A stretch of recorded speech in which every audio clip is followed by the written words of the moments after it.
अपने दिल का प्याला अपनी सोच नूं इस तरह का खुला रखो, सीधा रखो, ताकि जिहड़ा कोई कतरा थोड़ा जिहा भी डिगे ना वो विच डिगे। अगर प्याला पुठा होवे ते जिहड़ा कतरा डिगेगा वो विच नहीं समा सकदा। इस वास्ते कोशिश करो कि सीधा खुला दिल रखो, वड्डा ज़र्फ रखो, ताकि जिहड़ी गल भी थोड़ी कतरा एक बूंद भी मिले वो तुसी अपने उन्हें कैच कर लो, नोट कर लो, अपने को संभाल के रखो। और जो तुहाडे कोल ये होंदियां चीज़ां फिर अगों तुसी भी किसी नूं मत देण वाले बनोगे। दूजियां दे उन्हों उत्ते कीड़े ना कड्डो। जी जी, वाह वाह वाह। शाम पै जाए तो मैनूं वेखना चाहिए मैं सुबह अख खोली सी ते अख बंद होण तो पहलां कोई चंगा काम कीता। वाह वाह, मैं ओहदा ही नतारा कर जावां ते बड़ा मैं क्यों सारा दिन इस अख नाल दूजियां दे ऐ। हाय हाय हाय हाय जी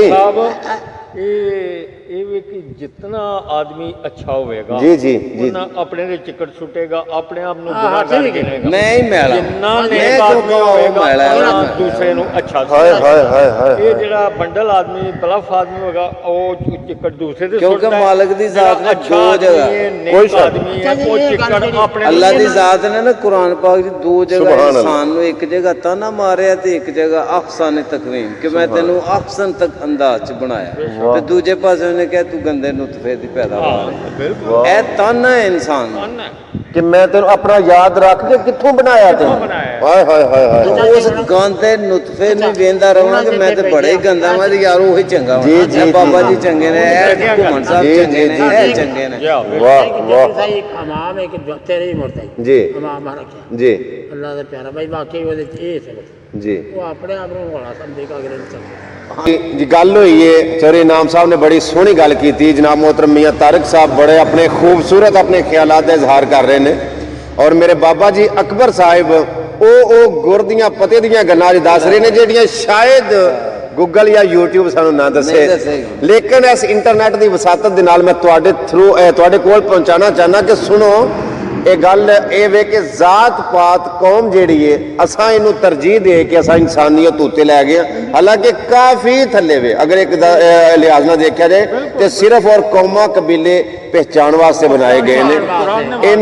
इनू लैके इस जात पात नू सामने रख के किसी का दिल ना दुखाओ, किसी को टार्चर ना करो, किसी की दिल आजारी ना करो। मिसाल के तौर पर जट्टां दे बच्चे किन्ने ने यूरोपां च वेख लो, गल्फ च वेख लो, पाकिस्तान दे विच वेख लो। चौधरी इनाम साहब नाइयां दा सलून का काम कर रहे हैं, ओही सिलाई का काम कर रहे हैं, दर्जी का मतलब लुहारां का काम कर रहे हैं। या अगर कोई आजाद का मरासी है ਉਹਦੇ 'ਚ ਉਹਦਾ ਕੀ ਕਸੂਰ ਹੈ ਜੀ? ਉਹਦਾ ਕਿਹੜਾ ਜੁਰਮ ਹੈ ਕਿ ਉਹ ਮਰਾਸੀ ਹੈ? ਜਾਂ ਮੈਂ ਜੱਟਾਂ ਵੈਸ ਘੁੰਮਣ ਹੈ, ਮੇਰਾ ਕੀ ਕਮਾਲ ਹੈ? कोई कमाल नहीं। मेरे कोल पढ़े लिखे बंदियां दा एक मजमूआ है, बड़ी सारी तादाद है जेड़ी ठोस और वो गल शुहादत दे नाल करे कि जेड़ी दलील दे नाल हुंदी है। और मेरे कोल अगर बाबियां दियां गल्लां याद रखियो जे अक्सर लोग आंदे ने मिसालां क्यों दित्तियां जांदियां ने, विच मिसालां अल्लाह ने कुरान दे विच भी कदी मच्छर दी मिसाल दित्ती, अल्लाह पाक मिसालां ना समझा रहे ने। अज अपनी बैठक प्रोग्राम दे विच मेरे नाल जेड़े मेरे मेहमान ने वो जंडो साई तो डस्का तो तशरीफ लैके आए बाबा जी अकबर साहब और उन्होंने दे नाल बल्लां वाले तो जनाब मोहतरम तारक साहब और मेरे सज्जे पासे मोहतरम बराम जी मोड़ तो मियाँ अनाम साहब साडे इस प्रोग्राम दे अपनी बैठक दे विच आए। बड़ा खूबसूरत प्रोग्राम। मैं सर्ब सुजदा हुआ कभी तो जमीन से आने लगी सदा, तेरा दिल तो सनम आशना है, तुझे क्या मिलेगा नमाज में?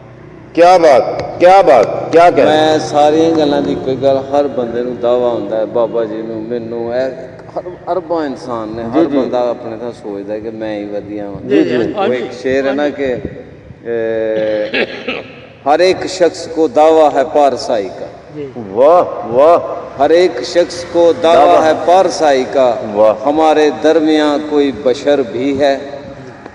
हो ओ मैं शेर सुनाना बशर गुनाहगार है, क्या बात, बशर गुनाहगार, लेकिन लोग आंदे फिरदे मैं पारसा हूं, मैं पारसा हूं, मैं पारसा नहीं किसी बशर को अपनी मौत से, वाह, समान 100 बरस का पल की खबर नहीं, पल की खबर नहीं। और बुरे बंदे नु मैं ढूंढन चढ़िया ते बुरा ना मिलिया कोई, नजर ਮਾਰੀ ਆਪਣੇ ਅੰਦਰ ਝਾਤੀ ਪਾਈ ਤੇ ਮੈਂ ਤੋਂ ਬੁਰਾ ਨਾ ਕੋਈ। ਇਹਦੇ ਨਾਲ ਹੀ ਇਸ ਖੂਬਸੂਰਤ ਸ਼ੇਰ ਤੇ ਜੀ ਮਹਿਫਲ ਸਾਡੀ ਅੱਲਾਹ ਪਾਕ ਸਲਾਮਤ ਰੱਖੇ।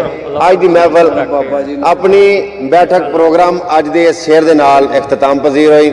ਆਪਣਾ ਬੜਾ ਸਾਰਾ ਖਿਆਲ ਰੱਖਿਓ ਔਰ ਵੇਖਦੇ ਰਹੋ ਜੀ ਆਪਣੀ ਬੈਠਕ ਪ੍ਰੋਗਰਾਮ। ਅੱਲਾਹ ਹਾਫਿਜ਼।